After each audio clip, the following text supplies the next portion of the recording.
Hey YouTube, what is going on? Today I want to show you one of the cleanest and most efficient barn setups in Schedule 1. I spent quite a bit of time designing this, so hopefully you'll find it useful. We'll go through step by step on how to create this setup and everything that you need to get things going. So this build is going to require 8 chemistry stations, 8 lab ovens, 8 mixing stations, 2 packing stations, 8 safes, and about 30 large storage racks. So first thing, you're going to want to place down the chemistry stations. And I like to orient myself using these support beams. So I like to use the storage rack to help me get a sense of the spacing, and in between, right here, you want there to be 3 blocks. So there's going to be 2 lanes of identical stations. I like to place the lab ovens in the center of the build, with the chemistry stations on the outside. This makes it easier for the handlers to restock everything. So I usually leave a little gap in line of the middle support beam, and you can place something there if you want, but usually I leave it empty because it allows the handlers and chemists to walk in between it.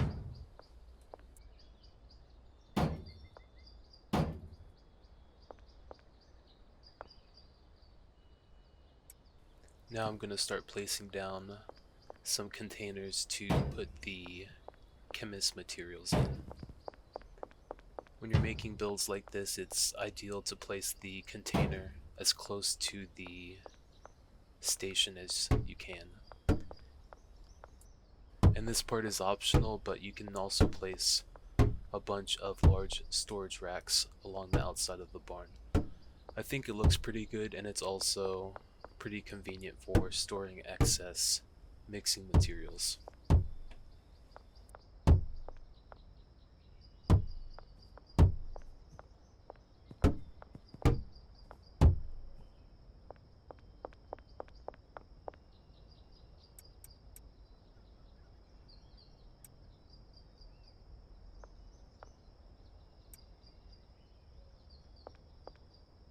Okay, so now I'm going to start placing down the mixing stations. So to orient myself, I like to place a safe at the end of either line. And you don't have to place down these floor lamps, but there's an extra space there, and I find that looks pretty good if you place one there. So I'm going to place a large storage rack in line with the safe, and I'm going to place a packing station right before it. I like to give myself 2 blocks worth of space, and then I'm going to place down my first mixing station, followed by a large storage rack. And I just keep the same spacing going all the way up until I have 4 mixing stations on this side.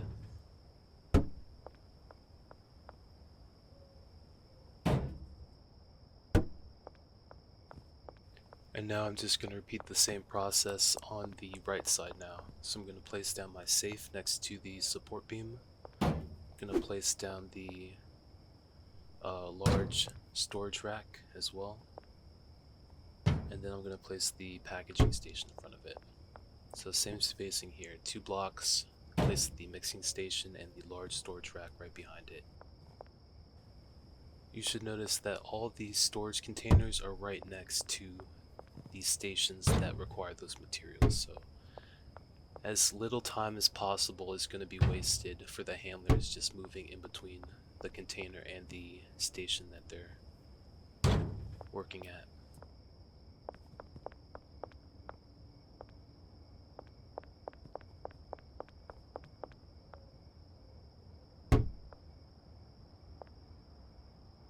And this is optional, but you can place a small storage rack on either side right here, just for a little bit of extra personal space.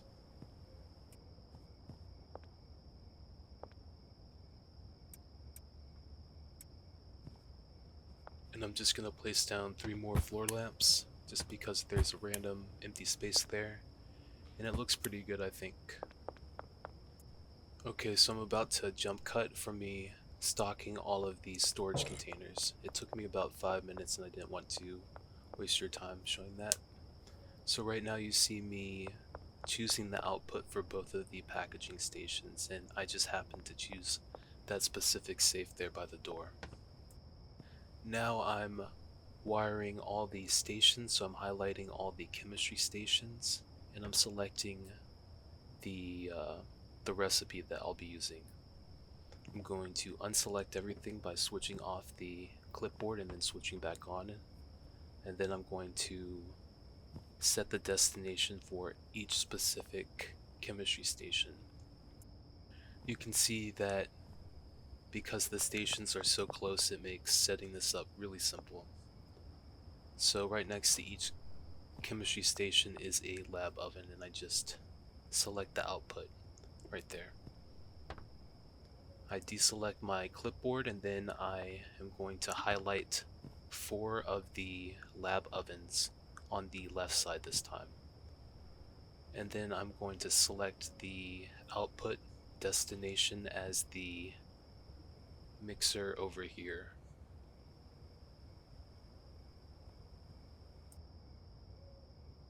So now I'm going to do the same thing, but for the right side. I'm going to select the 4 lab ovens on the right and select the mixing station on the right as the output location.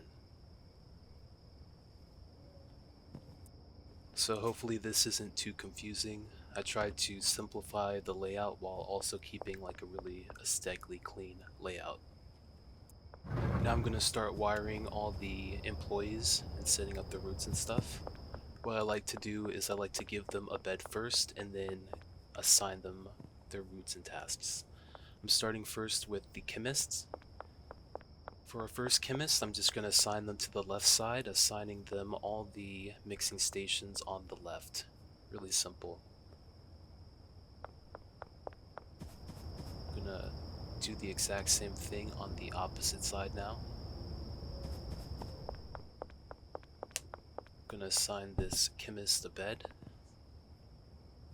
And I'm going to make this chemist work on all of the mixing stations on the right.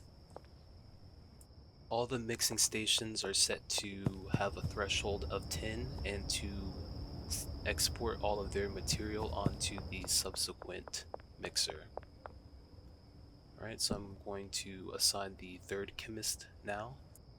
And the last 4 chemists are all going to work in the center of the warehouse. I like to assign them all one row of stations. It just keeps things really clean in terms of just setting them up and not getting too confusing.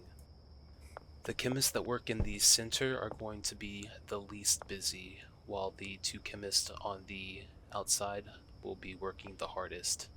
Because it takes so long to actually prepare the pure crystal, it takes about 15 in-world hours. They're going to have a lot of downtime compared to the chemists that are working the mixers. So I'm just continuing with the process of assigning employees to their beds so that I can pay them through their briefcase.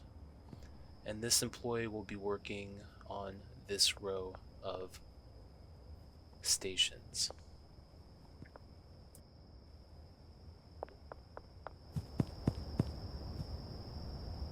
Chemists are really easy to set up, but handlers are a little bit more complicated,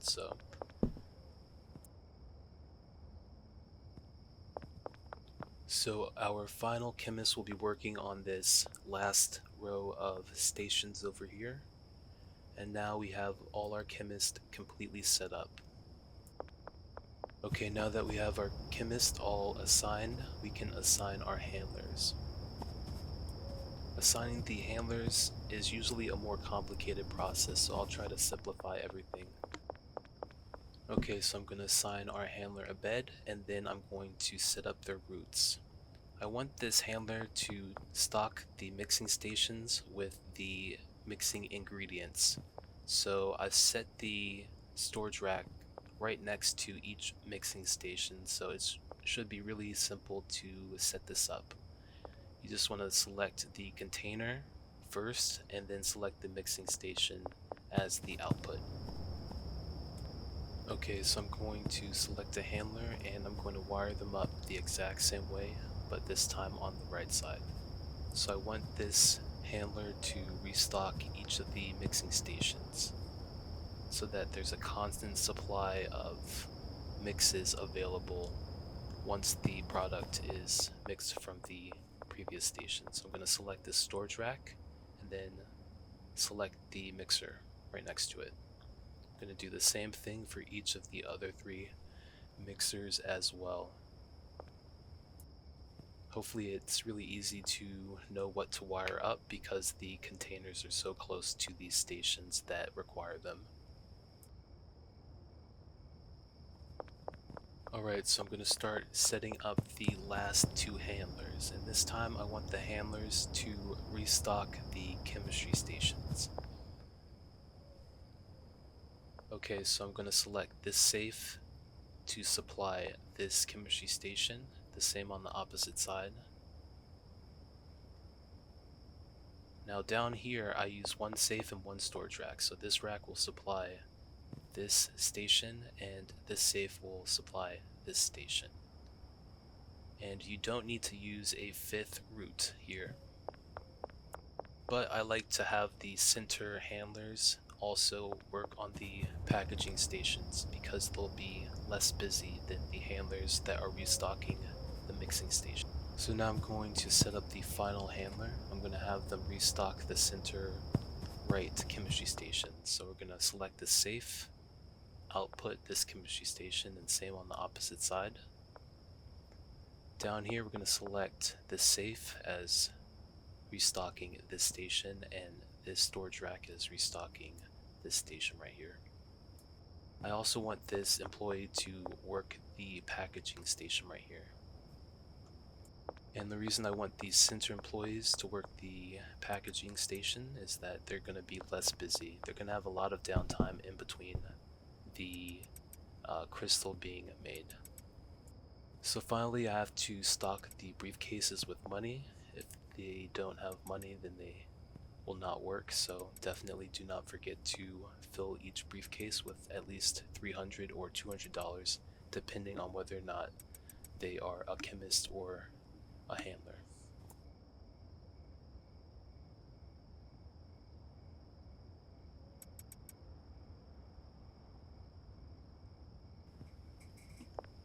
Okay, now that everything is set up, I just wanted to show you some gameplay of how this setup will perform.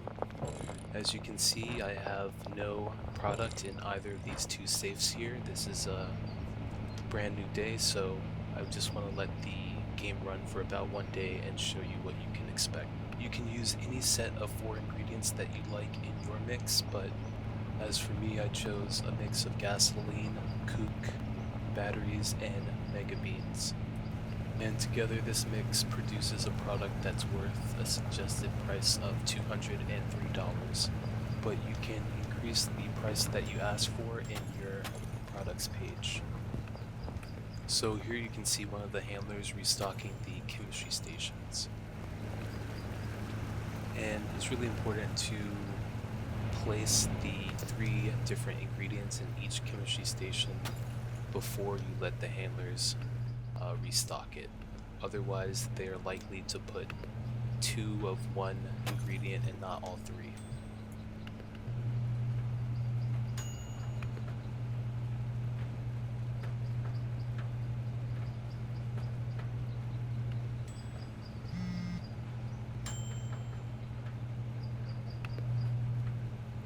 And here you can see some of my customers asking to buy the product that we're making here in this video. And even though the suggested retail price is only $203, you can end up charging at least twice that sometimes.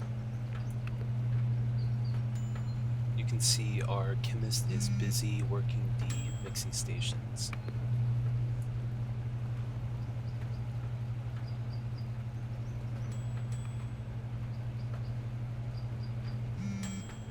The mixing stations take about 1 minute to complete their mixes, and because there are 4 mixing stations and it takes time to walk between each one, our chemist remains pretty busy throughout the whole day.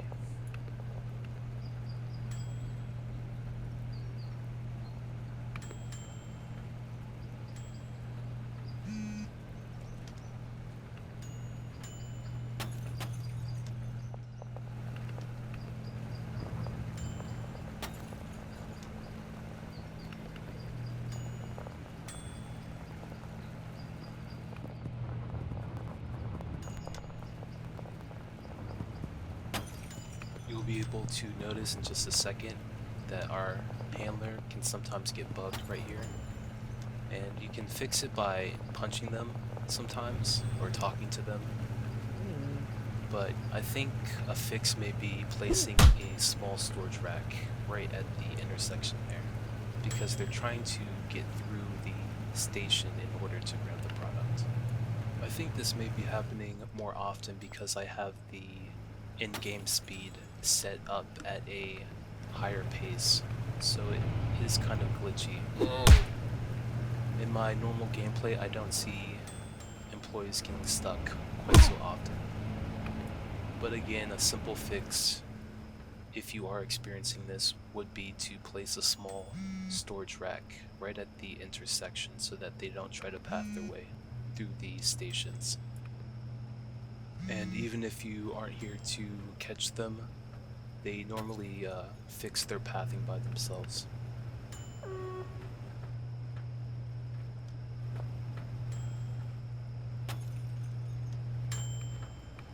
In one moment you're going to see another handler get stuck, and I definitely notice this a lot more when I turn the in-game time up. And just speed the clip up, the actual game is sped up, and I think that results in a lot more bugs. If you're just playing this normally, then you won't see as many employees get stuck right here. I tried punching him and I tried talking to him, and he eventually fixes himself. See, so it's kind of weird. I just wanted to speed the in-game time up just to show you a full day without having you watch 24 minutes. But it's resulted in a lot more bugginess, but in your normal gameplay, they should not get stuck nearly as often. You're gonna see the same handler get stuck once again, but he resolves himself this time.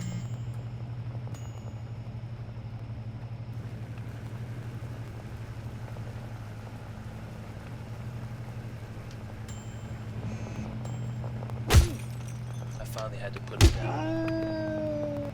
He needed a little nappy nap.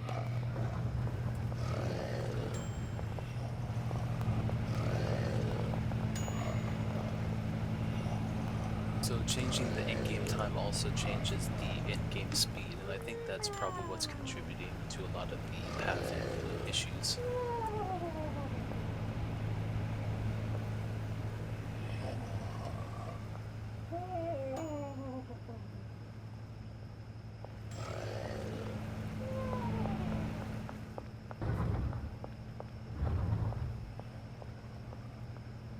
So the in-game day is almost over, and we'll soon be able to check the final results of the farm for the day.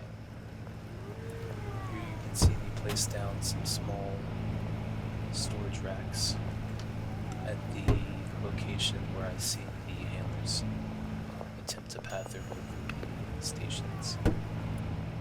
Because these row of stations are 3 blocks wide, I'm able to place down the storage racks without it interfering with anything. You shouldn't encounter as many pathing bugs as are seen in this video if you just play at the normal game speed, but in case you do run into pathing issues, placing down these small storage racks at the intervals where the handlers get stuck most will probably fix the problem.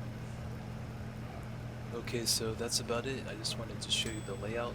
I apologize that I didn't film me checking the safes and showing how much the workers made, but I believe it was 28 jars per side, so about 56 jars. I hope this video was helpful in people trying to design an aesthetic and efficient barn layout in Schedule 1.